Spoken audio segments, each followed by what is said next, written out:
The reason we can have this incredible lecture here today is because of an exhibit that I hope you've all seen up on our second floor, Mary Cassatt, Berthe Morisot, Allies in Impressionism.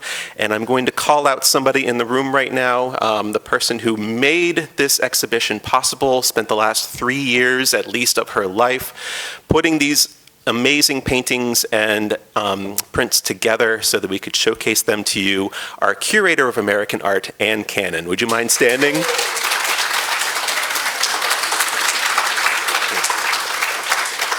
Thank you so much for all you've done. It's really, really amazing. So with that, I will introduce our amazing speaker for today. Dr. Justine DeYoung is an associate professor of the history of art at the Fashion Institute of Technology. She specializes in the intersection of art and fashion, teaching courses on modern art and fashion history. Her research and writing interests include 19th and 20th century art and literature, visual and material culture, modernism, and fashion. She is the editor of Fashion in European Art, Dress and Identity, Politics and the Body, and she is the author of The Art of Parisian Chic, Modern Women and Modern Artists in Impressionist Paris, which is literally still warm off the presses, and we do have copies of it in our museum shop today. So following the lecture, there will be a book signing opportunity, but for right now, thank you, Justine DeYoung, for coming here today.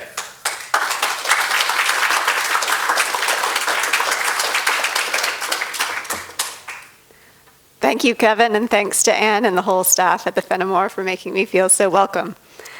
I'm very excited that you're all here today, and I can't wait to share with you about the show and about my book. So today, what I aim to do is to give you a broader context for understanding art and life in 19th century Paris. We'll talk about 3 important changes. First, the creation of the new modern Paris that we know today, with its broad, beautiful boulevards and large public parks. Second, the rising popularity of paintings of that new modern city and the people who lived there. And third, the democratization of fashion and the invention of chic. Finally, we'll talk about how Morisot and Cassatt responded to these changes in their art and in their lives. How many of you have already seen the exhibition?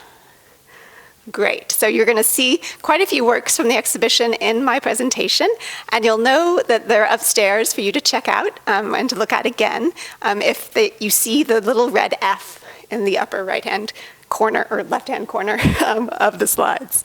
So keep an eye out. If you've seen the show, you know that it includes 2 artworks by other artists depicting Cassatt and Morisot. Mary Cassatt was born into a wealthy Philadelphia family and moved to Europe to pursue painting as a career from 1866, eventually settling in Paris. Berthe Morisot was similarly born into a wealthy upper-middle-class family. She trained to paint with her sister Edma. She had her first painting accepted by the jury of the Paris Salon in 1864, when she was 23. The Paris Salon was the big annual art exhibition hosted by the government that was the entertainment of the summer. It featured thousands of paintings hung frame to frame, like you see in Degas' etching of the Louvre.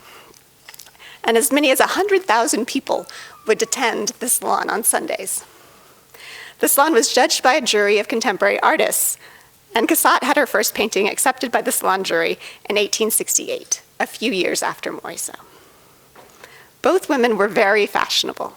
Cassatt is known to have been a client of the leading couturiers of the day, including the House of Worth. Her hat game was very strong. Here we see 2 self-portraits Cassatt painted when she was in her 30s. On the left, she wears a bright white day dress with a beautiful red floral bonnet. You know it's a bonnet and not just a hat from the long red ribbons tied in a bow under her chin. On the right, Cassatt wears a dark greenish black bodice and dress with an enormous yellow bonnet. Here you can see the gestural brushwork Cassatt was known for, but she always pays greater attention to the faces. This photo is of Cassatt at age 23, just after she visited Paris for the first time. The portrait of Cassatt in the center, dressed all in black with a large hat and curly bangs, is by Jacques-Emile Blanche, who was friendly with both Cassatt and Morisot, as we'll see. At right, we have a photo of Cassatt at age 70, with a truly marvelous hat and very rich fur collar and muff. A visitor to Cassatt in the 1920s spoke extensively about Cassatt's love of the hats by the famous French milliner Caroline Reboux. As we'll see, Cassatt paid attention to fashion not only in her personal life, but also in her art. I'll say more about Morisot's personal style at the end of the talk, but here you see her at 24, painted by her sister Edma.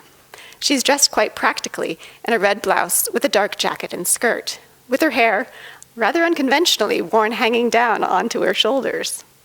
It's quite the bohemian choice, as young ladies were expected to have their hair up, other than just a few loose ringlets, as you see in the Le Mode Illustré fashion plate from 1868.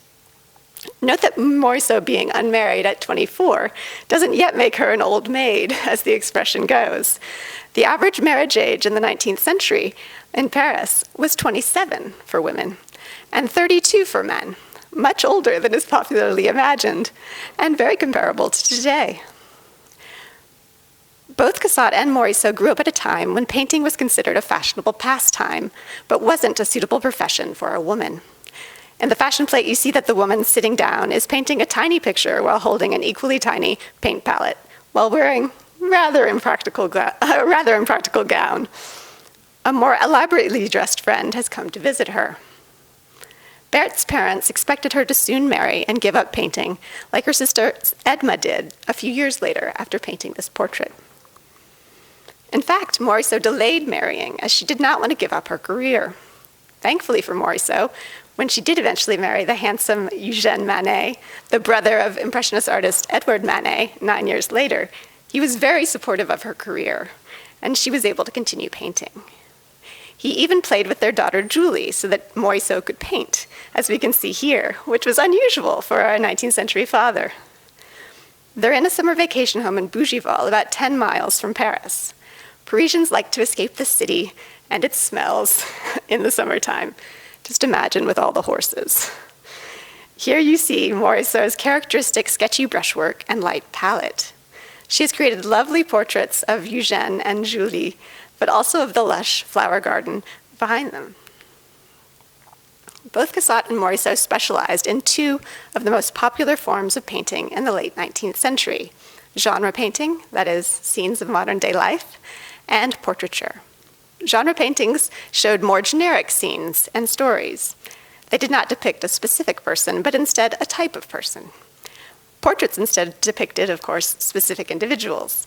We see examples of each here and in the exhibition. Morisot's young woman and child is clearly set in a well-to-do bourgeois interior, given the white half-scale sculpture and the large curtained windows, but it's impossible to recognize exactly who she's painting, unless you knew the models well, as the scene is so sketchy and generic. Cassatt, by contrast, in her portrait of Marie de Fleury and her child, is very specific. We know that we are looking at a real individual and her rosy-cheeked child. The images of Cassatt and Morisot in the show also illustrate the two types of artworks well. Des Boutin's print is a portrait of Morisot, whereas Degas depicts Cassatt much more generically from behind, as a confident, fashionable visitor to the Louvre. It's significant that Degas shows Cassatt visiting the Louvre, which had only become a public museum in 1855, thanks to the new emperor, Napoleon III.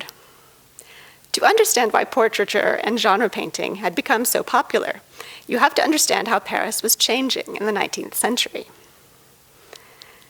Portraiture had long been reserved for royalty and the aristocracy. Before the 19th century, if you saw a life-size portrait hanging in the Paris salon, you knew that they were an aristocrat or a royal, like Emperor Napoleon III and Empress Eugenie, who we see here. Good painted portraiture was expensive, and only the elite could afford such an expense. Indeed, before the 19th century, or the mid-19th century, if you saw someone draped in pearls and wearing a dress covered in gold lace, or riding a horse in front of a giant chateau, you knew they were part of elite society. It was the opposite of quiet luxury. That would all change during the Second Empire, which started when Napoleon III, the nephew of the first, more famous Napoleon, seized power in a coup in 1851. His wife Eugenie became an important fashion leader and client of the young fashion designer Charles Frederick Worth, whose designs would take Paris by storm. Elite men during the Second Empire loved to flaunt their wealth by supporting not only their wives, but also their extravagant mistresses. The British courtesan Cora Pearl was famously the mistress of Napoleon III's half-brother. Courtesans soon became celebrities alongside other elite women. At the time, they were often called cocottes. Cocotte means hen, which may seem like a strange slang term for a mistress, but we actually have the same expression in English, again in slang, but the side chick. Cocottes were known for extravagant spending. Conspicuous consumption was central to the cocotte's identity. They wore lavish jewels and the latest dresses from Worth. Worth famously was willing to dress anyone who could pay his high prices. Cocottes were extremely chic and knew how to make an impact. You can see that in Pearl's glance, captured by the fashionable photographer Justine. She wears the large pearls that she was famous for and a daringly skimpy dress with the barest of shoulder straps. The whole dress is covered in an expensive overlay of black lace, and her tiny waist is set off with a shiny metal belt. Pearl threw lavish parties with only the best food and drink. She was especially known for her skill at riding. Between 1863 and 1868, Pearl bought more than 60 horses. In the space of 3 years, she spent 90,000 francs with one horse dealer alone. The scale of expenditure was all part of the show. This, keep in mind, is when the majority of female workers in Paris earned 2 francs a day or less. So 90,000 francs is truly an unspeakably large amount of money. Some of the most famous Impressionist paintings focus on cocottes, including the 2 you see here, Renoir's Loge and Manet's Nana. Cocottes were associated with extravagant luxury and high life. They were seen all over Paris, in its parks, at the opera, and riding in carriages along its boulevards. So how do we know these are cocottes and not the men's wives? This was obvious to people in the period, but today we're not as familiar with the signs that 19th century viewers looked for. What my book explains is how to read these paintings and these women as the 19th century viewer did. In Renoir's Loge, it is the courtesan's heavy makeup, her lavish jewelry, her showy striped dress and ermine wrap, and her inattentive date that led viewers to immediately identify her as a cocotte. While it was acceptable for women to wear powder and natural makeup, the pearl-white skin of Renoir's courtesan went too far. Plus, her date seems to be on the lookout for his next conquest, as he pointedly stares not at the stage, but up at the balconies, and presumably another woman. Women always sat at the front of loges, as Renoir's cocotte does. In Manet's Nana, Manet makes it easy, as he has Nana pose in her underwear. She's just wearing her chemise, blue corset, and pantalettes, with her embroidered blue stockings and heels. Her blue dress is on the chair off to the left. Also, she's applying red lipstick, as well as powder, pausing only to glance seductively at us. Finally, her impatient date has kept his hat on, when a gentleman always removed their hats when indoors, in the presence of ladies. But with your girlfriend, maybe not. We know he's an upper middle-class gentleman from the black top hat and the white formal evening dress he wears. Renoir showed us a night at the opera where cocottes and respectable elite women both attended. Note the fashionable black-clad Parisienne that Barraud includes crossing the street in front of the Opera Garnier. We'll come back to her later. Napoleon III built the fancy and flashy new opera house, which you can still visit today, as part of his transformation of Paris. He knocked down countless buildings to build the long, straight, broad new boulevards that Monet shows us in the center image, and added streetlights, benches, urinals, and advertising columns. Building codes mandated that any new buildings share the same general aesthetic, creating the beautiful harmony that's so well known today. Thousands of similar 6-story buildings with elegant iron balconies were built across the city.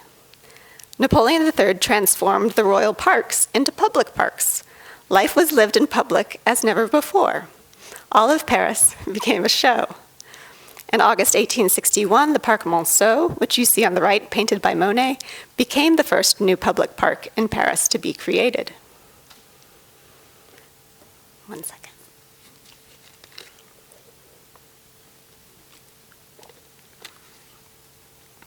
The 19th century also witnessed the rise of the middle class, thanks to the Industrial Revolution. Mechanized mass production made everything cheaper than it had been before. Incomes rose. Guild restrictions that had limited shops to selling more than one type of good had been abolished by the French Revolution, paving the way for the rise of the glamorous new department store that sold everything under one fabulous roof. Department stores like Printemps and Bon Marché, which you see in these images, would each have up to 70,000 customers a day. The news illustration on the right shows the crush of people that would crowd the stores, especially on sales days. In 1881, Printemps had burned down, and so the owner took the opportunity to build it back even bigger, as you see in Barraud's painting with all the scaffolding rising up on the right. Note the fashionably dressed milliner crossing the street in the foreground. We recognize her by the round hat boxes that she carries. Department stores were places of wonder, affordable luxury sold to both the elite and the masses. Indeed, Napoleon III's Second Empire witnessed the democratization of fashion. Dressing in fashionable silhouettes became possible for the first time across classes. Even working-class women could afford a cheap steel crinoline cage or bustle. With mechanical looms, fabric prices plunged. As Barraud's painting suggests, there were more people on the streets than ever before. Paris's population had surged to nearly 2 million people, compared to only 500,000 at the start of the century. Paris felt new and strange. There were fashionably dressed people everywhere.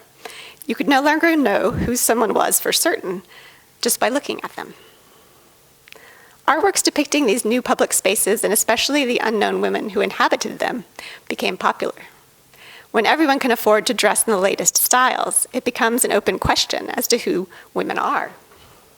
Viewers of Degas' Louvre artworks would wonder if the figure posed for by Cassatt was a bourgeois wife, a stylish shop girl, a cocotte, or a grande dame.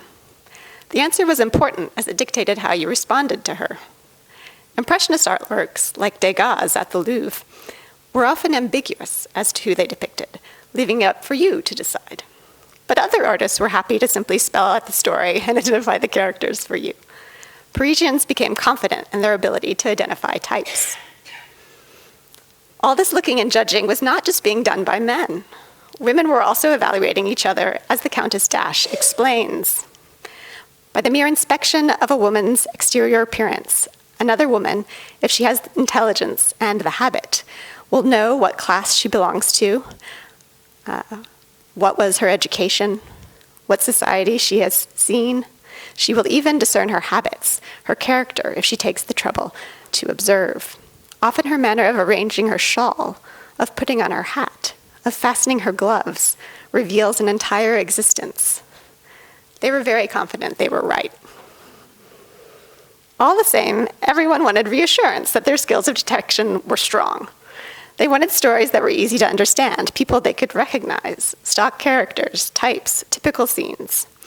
Identifying types like the cocotte or milliner relied on stereotypical expectations about how certain types of people dressed and acted. Genre paintings like this one that featured clearly legible types surged in popularity at the Salon. It became a game to spot the different types included. This painting by Charles Giron, titled The Two Sisters, is nearly 21 feet wide and more than 14 feet tall. It's easily as large as this stage. Critics identified more than 20 different types in the painting, but we're going to talk about 3. Read the book if you want to learn more. Let's zoom in on the central drama that the title is referencing, The Two Sisters. We see a cocotte in a carriage. We can tell she's a cocotte from the luxury of her dress, from the expense of her carriage with its liveried coachman, her showy dress. Notably, she's wearing light colors when dark colors were typically worn when you were out and about in the city, and a lace-edged parasol and hat. She's out to attract attention, and noticeably alone, except for her tiny white dog. He's really very cute. Her hatless sister is simply dressed in a blue striped dress with a black apron, walking with 2 children at her side. Her husband is also there, rather incongruously holding both a pickaxe and a baby. She calls out to her sister in the carriage with an accusatory gesture. We're to imagine that she's rebuking her sister for her life of vice. Giron thus establishes a moralizing contrast between virtue and vice, a simple story that was easy for audiences to read and understand. Note that the critics weren't entirely convinced this would ever happen in real life. Would a working-class woman really rebuke her sister for making a better life for herself? Would they ever actually run into each other in the vast city? Even if they did, would the sister really draw attention to the family connection between them? Even so, it made for a good story, and it was very popular with salon audiences. The third type I want to point out to you today is the figure of the woman in black in the foreground. She was recognized as representing the fashionable Parisienne. The Parisienne is the iconic Parisian woman known worldwide for her innate elegance and her exquisite taste. The Parisienne became central to the image of modern Paris and became an ideal for women of all classes beginning in the 1860s. She was confident, sophisticated, impeccably dressed, not just chasing the latest trends. And she was a little bit flirty. She reflected the body ideals of the time, which favored a slender waist and generous bust. Artists like Giron and Berthe, and even Degas, took care to emphasize her waist. The Parisienne came to embody notions of good taste and of chic. When everyone can dress fashionably and fashion is constantly changing, you need good taste to know how to flatter your own looks and not become a fashion victim. When Carolus Duran exhibited this portrait of his wife, Pauline Cassatt, at the 1869 Salon, she was celebrated as the perfect Parisienne. She wears a fashionable but not showy black dress. She clearly knows what flatters her. Black had become a fashionable color choice for chic Parisiennes as it appeared elegant and restrained when the streets were filled with women in bright colors, made possible by the recent invention of artificial dyes. Bright colors were fashionable, but they weren't chic or tasteful. Cassatt has a small red rose at her breast, but a yellow tea rose in her bonnet. A confident choice. It's not too matchy-matchy, made by a very chic Parisienne. She stares out at us serenely, almost as an invitation, as she pulls on the pinky of her left glove.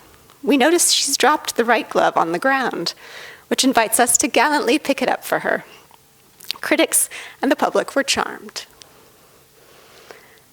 After the success of the portrait of his wife, Carolus Duran was flooded with portrait commissions from women eager to be declared chic Parisiennes. But even when painted by Carolus Duran, women who fell short of society's incredibly high standards for the Parisienne were judged harshly. Here we can see one such portrait of Henriette Bourret-Auberteau, the heiress of the Gagne Petit department store fortune, which appeared at the 1872 Salon, so only 3 years later. She had married the lawyer and businessman Maurice Richard in 1870 with a dowry of over 2 million francs. Their wedding contract was co-signed by Emperor Napoleon III, Empress Eugenie, and the Crown Prince. Madame Richard was a prominent high society hostess and was frequently praised for her grace, elegance, beauty, and chic in society columns. Madame Richard wears a pale blue silk evening gown trimmed with lace and bands of black velvet edged in pink satin, perhaps the same pale blue toilette in the best taste previously praised in the press. She stands on a luxurious patterned carpet in a lush conservatory filled with flowering plants. It's a lovely portrait, but critics and the public were incredibly harsh in their response to it. Philippe Berthi's description was more kind than most. Madame Richard, a good, simple lady of the middle class, in vigorous health, is visibly satisfied with being rich, dressing well, and having a greenhouse full of flowers. She was widely recognized, with one paper referencing her department store background, calling her a shop girl dressed like a lady. Critics noted the painting attracted large crowds of dressmakers and milliners, but deemed her outfit of bad and doubtful taste, however fashionable. In the critics' eyes, Madame Richard did not possess the requisite taste and chic to be celebrated as a Parisienne, but she was also considered to be too fat. Critics ruthlessly described her as massive, corpulent, vulgar, and Rubenesque. At the right, you can see a caricature of Richard and another woman at the salon, presenting them as poster children for a period weight loss cure. It was rough. Unlike the poor Madame Richard, Berthe Morisot was fortunate to fit society's ideals of a true Parisienne. She dressed exclusively in black or white. Morisot knew Pauline Cassatt, Carolus Duran's wife. They were actually in the same social circle. Cassatt was also a professional painter who exhibited at the Salon both before and after her marriage. Morisot was a tough critic herself, however. She saw Carolus Duran's portrait of his wife at the Salon and thought it a bit vulgar, even when it was enjoying near universal praise from male critics. This is likely because of the flirtatious glove and the life-size scale, but it reinforces the idea that in the 19th century, women were constantly on view and constantly being judged by the men and women they encountered. They were being held to impossible standards. Notably, Cassatt's Parisienne in her loge at the opera is using her opera glasses not to look down at the stage, but instead to look across the balcony, perhaps sizing up the competition, or checking if a friend has brought his wife or his mistress to the performance that night. She could be looking at a Parisienne like the one painted by Morisot in Before the Theater. Notice that Morisot has even dressed the model in her own dress, now accessorized with cream roses. Making that sort of elegant adjustment to a gown was the hallmark of the Parisienne. If you were in my class, I'd now ask you to compare and contrast these two depictions of women in loges at the opera. One depicting a cocotte and the other a Parisienne, but I'll do it for you. Renoir's courtesan is depicted as the object of the look, whereas Cassatt's Parisienne is the one doing the looking. Renoir's cocotte wears showy evening dress compared to the elegant day dress of Cassatt's Parisienne. Cascading strings of pearls contrast with the simple diamond studs that Cassatt's woman wears. Cassatt's opera-goer is the epitome of good taste and of the modern woman. And that does not go unnoticed. Note the man in the background leaning out to look at Cassatt's Parisienne. Oh, oops, there you can see him. Of course, you didn't just check people out at the opera. You also tried to read who people were on the street and in other public spaces. Public transportation surged under Napoleon III. Here you're seeing an omnibus pulled by a team of 4 horses. In 1855, a signal omnibus service began to move Parisians around the city. By 1866, it was transporting more than 111 million passengers a year. This painting of an omnibus is filled with types. Hopefully now you're prepared to decode what's going on here. At the left, we have a pretty milliner with her hat box like we saw earlier in Barraud's painting of the street in front of Printemps. She wears a fashionable, but not too fancy dress. When standing, she's often shown lifting her skirt, as we see the shop girls on the song sheet in the center doing. She was definitely open to flirting, and perhaps more. Note, there were many types of shop girls. They were called demoiselles de magasin in French, as the song sheet emphasizes. I'm just focusing on the milliner today, the lady in red in the center, as she was one of the most frequently painted. We recognize the working class woman and child in the back of the omnibus. She's like Giron's sister, wearing a blue striped dress and apron. Her hair is up in a low bun. In the foreground, we find a kitchen maid in her signature white cap and with a large wicker shopping basket on her lap.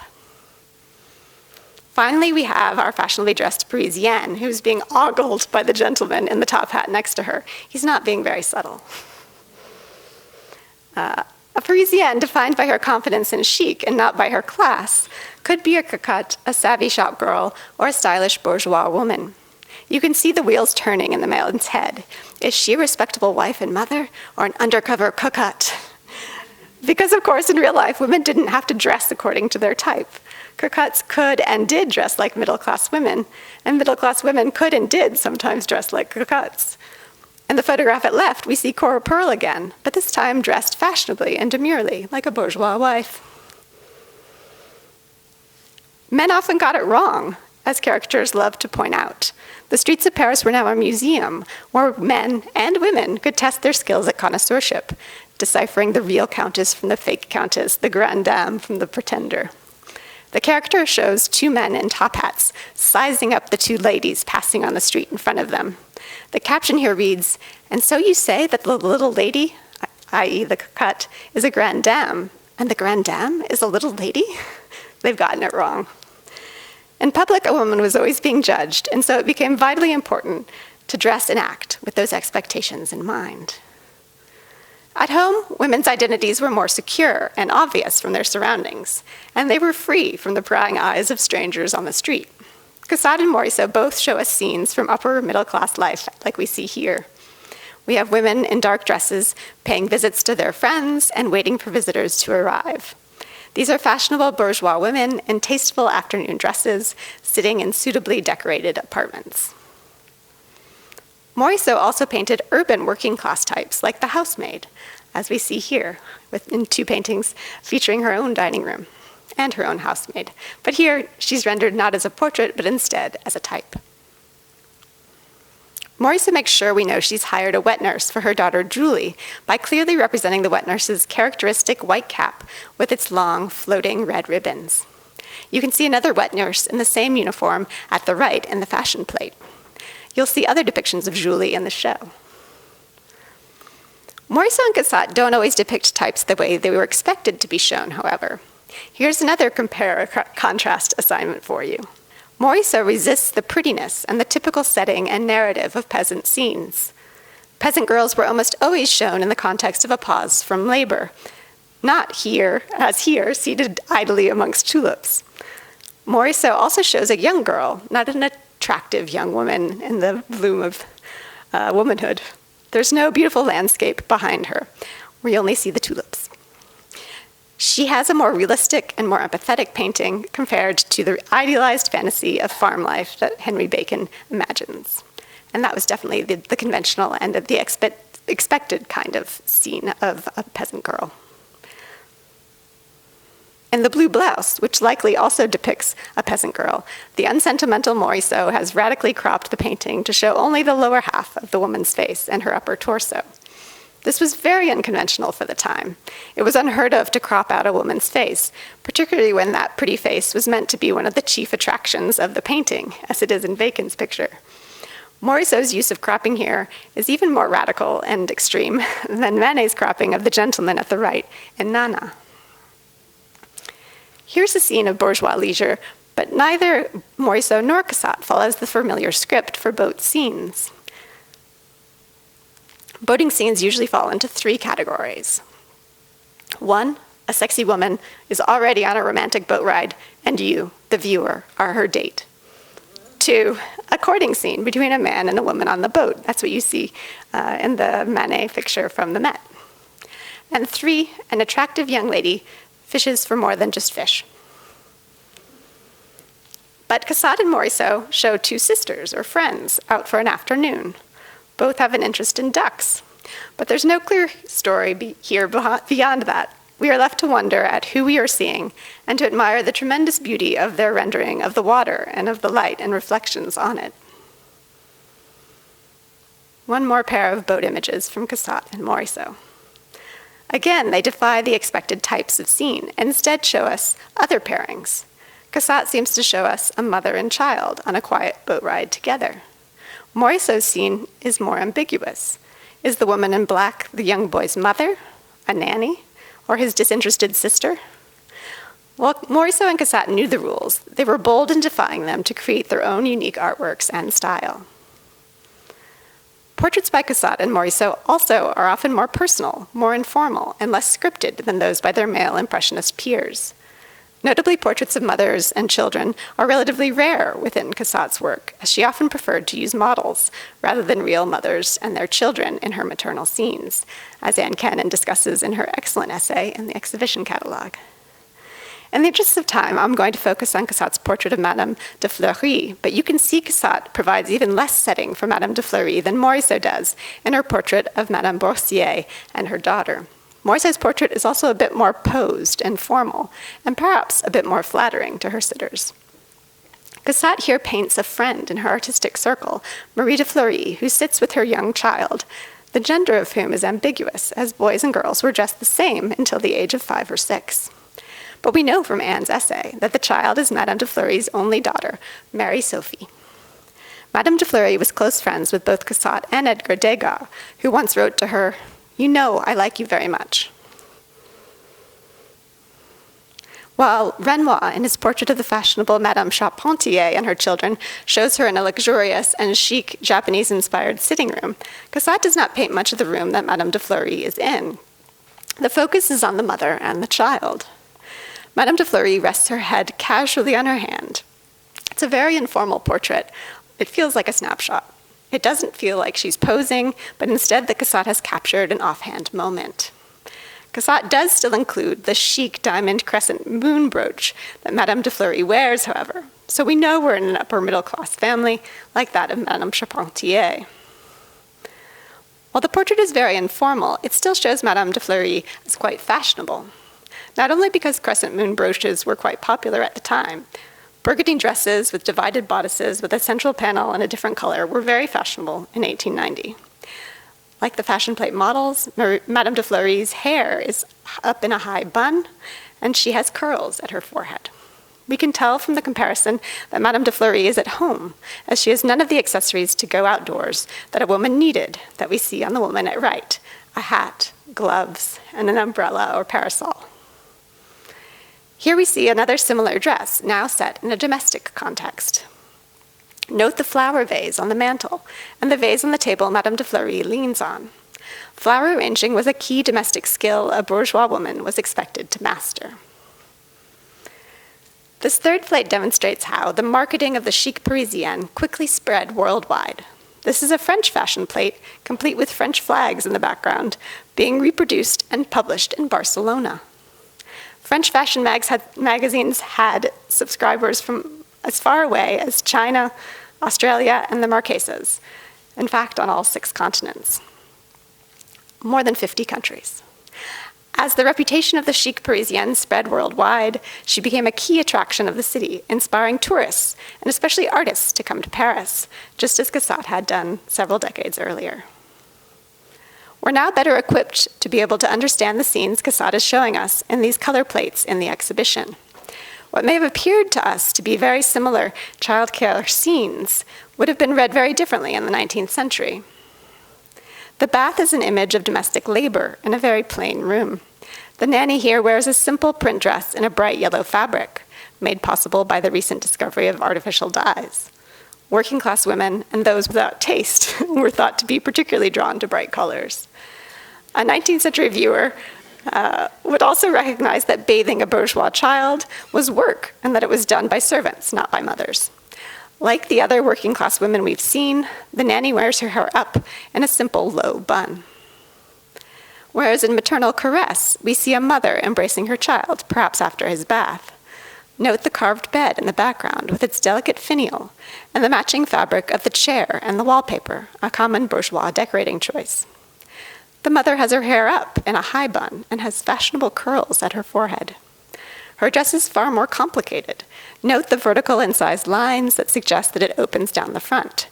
And it's in a far more subdued, tasteful color. Cassatt shows us an informal moment between mother and child, not unlike her portrait of Madame de Fleury. Cassatt and Morisot largely painted safe bourgeois subjects or the types that were expected at the time, but they often painted them in unconventional ways, as we've seen. But Morisot was even more adventurous in her own self-presentation, as we see here. These are all paintings of Morisot by Edouard Manet. She wears fashionable black, but she strikes some rather unusual poses, slouching in one, hiding behind a fan in another, showing off her pink heel in a third. In genre scenes exhibited by Manet at the Salon, Morisot was labeled not a Parisienne, but a femme fatale by critics in the press. And Morisot liked that. She wrote to her sister Edma, "I'm more strange than ugly. It seems the epithet femme fatale has made the rounds amongst the curious." While she was dressed fashionably in a white peignoir and a white day dress, she does not smile and has none of the flirty demeanor expected of a Parisienne. Her dark hair and slightly brooding demeanor made critics a bit nervous. At the next Salon, repose became the target of critics, just as Carole Sturon's Madame Richard had been, due to Morisot's unconventional slouched posture on the sofa, with one foot tucked up under her large skirts.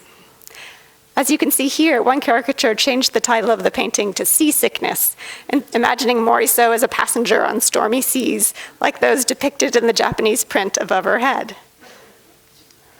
Another caricaturist did not appreciate Manet's dappled rendering of Morisot's dress, and so joked that she looked like she had cleaned her chimney herself and was covered in soot. Clearly, the expectations of women were very high. Defying those conventions came at the price of public ridicule, even if you were otherwise an ideal beauty and undeniably chic. Morisot had a remarkably strict personal style. The artist Jacques-Emile Blanche, who knew Morisot as a young man, recalled, "How she scared me with her strange dress, always in black or white." Indeed, in these private portraits by Manet, she was often a bit mysterious and flirtatious. She playfully shows off the pink low-heeled slippers she was famous for wearing. She's displaying her petite feet like a flirty shopgirl or sexy cocotte. Her husband, Eugène, playfully wrote to her when they were separated, saying, "I've run all over Paris and didn't so much as catch a glimpse of the little pink shoe and the rosette that I know so well." Both Manet and Morisot were experts in contemporary codes of dress, behavior, and art, but also seem to have taken pleasure in defying them. The paintings of Morisot ultimately seem to celebrate the pleasures of ambiguity, of challenging convention, and of playing a part. Morisot, like Cassatt, had mastered the art of Parisian chic. But just because she knew the rules didn't mean she had to play by them. Thank you.